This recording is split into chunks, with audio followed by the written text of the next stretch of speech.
में बड़े बड़े संत स्नान करने के लिए जाते हैं और जैसे स्नान करने के लिए जाते ठीक उसी प्रकार मेरे श्री याज्ञवल्क्य जी महाराज स्नान करने के लिए जाते हैं। माघे मकर गलते रवि जब होए तीरथ पतहि आव सब कोई। माघ में आज स्नान करने के लिए जाते श्री याज्ञवल्क्य जी महाराज सरकार की। आज हमारे श्री बाबा याज्ञवल्क्य जी महाराज स्नान करने के लिए गए और जैसे स्नान करके वापस आए एक और ऋषि मिल गए जिनका नाम है श्री अगस्त मुनि, जिनका जन्म घट से हुआ है अर्थात मटके से हुआ है।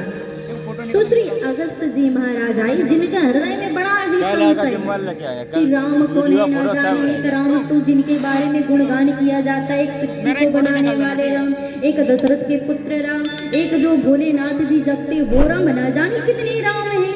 तो हृदय में प्रश्न उठ जाता है, समझ में नहीं आते। तो आज अगस्त जी के हृदय में प्रश्न हो गया। तो अगस्त जी महाराज गए और एक छोटी मोटी बातें कहने में सब चाह भी रहे, शर्मा रहे। अरे मैं इतना बड़ा संत हूँ, मुनि हूँ, मुझे इतना भी नहीं पता। क्या सोचेंगे याज्ञवल्क्य जी महाराज, क्या विचार करेंगे, पूछूं कि ना पूछूं। हृदय में थोड़ा संकोच है, बोल नहीं पा रहे हैं। लेकिन फिर भी जैसे तैसे गए और जाकर के अगस्त जी महाराज याज्ञवल्क्य जी के चरण पकड़ लिए और चरण पकड़ के कहते हैं, प्रभु जी नाथ रे स्वामी, मेरे हृदय में संशय है, उसे आप दूर कर दीजिए। अच्छा कौन से संशय भैया बताओ तो सही। नाथ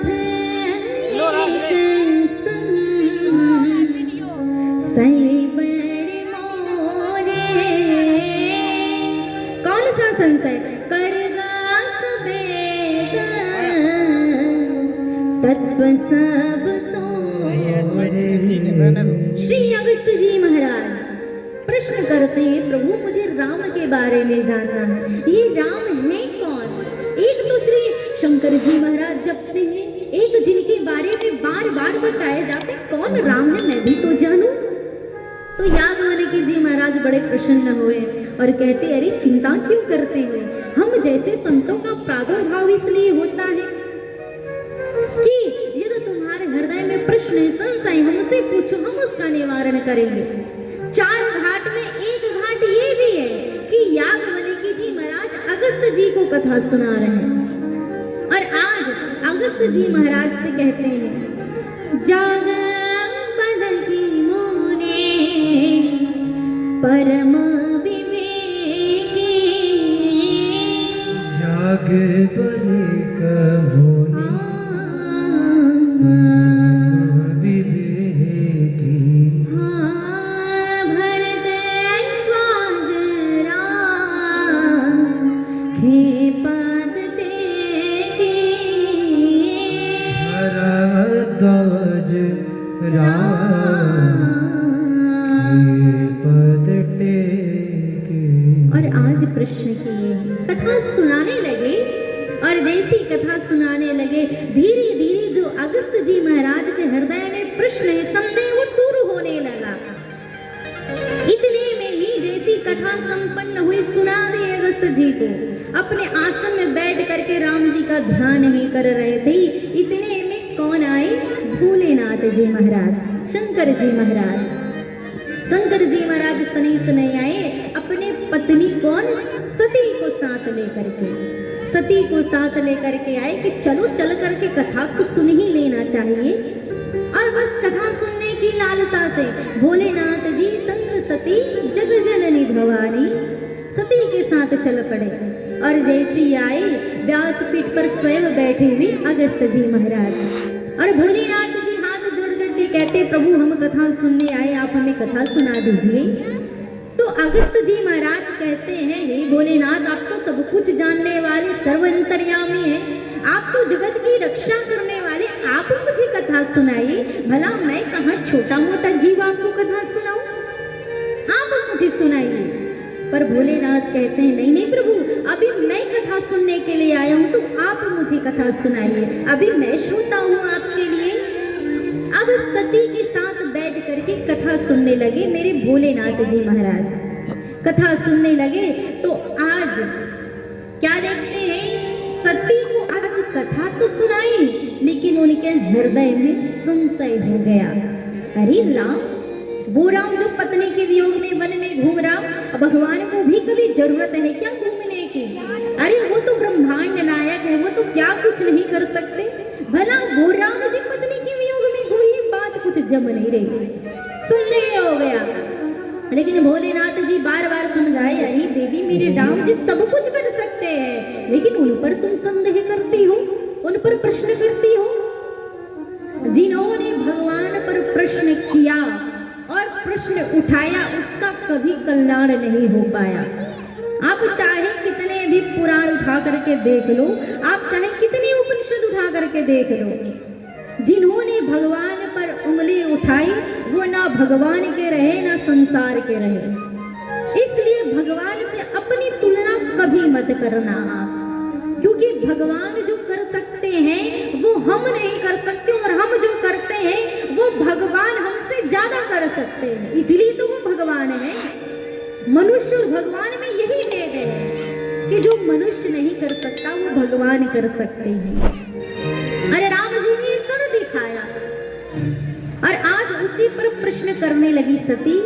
तो मेरे भोलेनाथ जी महाराज कहते, अरे सती तुम्हारे हृदय में प्रश्न है, जाओ जा करके तुम राम जी से परीक्षा ले लो। और परीक्षा लेने के लिए चले भी गए। जा तुम्हारे मन अति संदेह हो, जो तुम्हारे मन अति संदेह हो, ताकिन जाए परीक्षा ले हो, ताकिन जाए परीक्षा ले हो। कोई है सोई जो राम रच राखा, कोई ऐसोई जो राम रचि रागा, कोई है सोई जो राम रच राखा, कोई ऐसोई जो राम रचि रागा। कुकर तर्क बढ़ावे साखा, को कर तर्क बढ़ावि साखा, कुकर तर्क बढ़ावे साखा, को कर तर्क बढ़ावि साखा। भोलेनाथ ने तुरंत कह दिया, तुम्हारे हृदय में प्रश्न है, जाओ परीक्षा ले लो। और परीक्षा लेने के लिए सच में सती चली भी गई। लेकिन भोलेनाथ ने तत्क्षण विचार किया, अरे राम जी जो कराना चाहते हैं, भला उससे दूसरा कुछ हो सकता है क्या? अरे वही होता है जो मेरे राम जी ने रचा है और जो कराना चाहते हैं। होई है सोई जो राम रचि राखा, को कर तर्क बड़ा बंसाखा। सब कुछ वैसे होता है जैसे मेरे राम जी कराना चाहते। शायद राम जी की यही इच्छा हो कि सती परीक्षा ले ले। और ऐसे कह के आज सती तो चली गई परीक्षा लेने के लिए, लेकिन भोलेनाथ जी ऐसे कहे लगे, जपन हर नामा और गए सती जहाँ, प्रभु सुख धामा। और सती वहां गई जहां सुख के धाम, सुख के राशि मेरे राम जी विराजमान थे। राम जी वन में चल रहे थे किशोरी जी के साथ, लेकिन सती तो गई किशोरी जी का रूप बना करके। सती गई लेकिन सीता का रूप तो बना ली, लेकिन सीता का आचरण अपने जीवन में नहीं उतार पाई। हम सबका भी यही ध्येय है, हम स्वरूप तो किसी का भी बना लेते हैं, लेकिन स्वभाव अपने जीवन में नहीं उतार पाते हैं। सती सीता तो बन गई, लेकिन सीता जैसे आचरण अपने भीतर नहीं ला पाई। और आज जैसे ही किशोरी जी के स्वरूप को तो धारण कर लिया, राम जी के आगे आगे चलने लगी। तुरंत मेरे राम जी समझ गए ये कोई और नहीं स्वयं जगदम्बा जगत जननी सती है। तो आज कहने लगी अरे देवी आप अकेली आई, भोलेनाथ नहीं आए। तो आज रुदन करने लगे हाथ जोड़ करके, कुशल क्षेम पूछ करके वापस आ गए। अब सती वापस आई, पूछे हैं मेरे भोलेनाथ जी महाराज। तो आज भोलेनाथ जी से झूठी कहने लगी कि मैंने परीक्षा नहीं ली, लेकिन भोलेनाथ जी तो सब कुछ देखने वाले, सब जानने वाले हैं। भोलेनाथ जी समझ गए मेरे राम जी से परीक्षा लेकर के आई है तू। गए समीप महेश तब हंसी पूछे कुशला,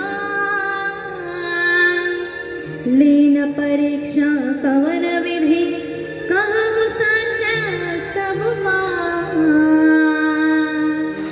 सती भी समझ गई कि भोलेनाथ तो सब कुछ जानने वाले से क्या छुपाना, और सब कथा सुना दी। बार बार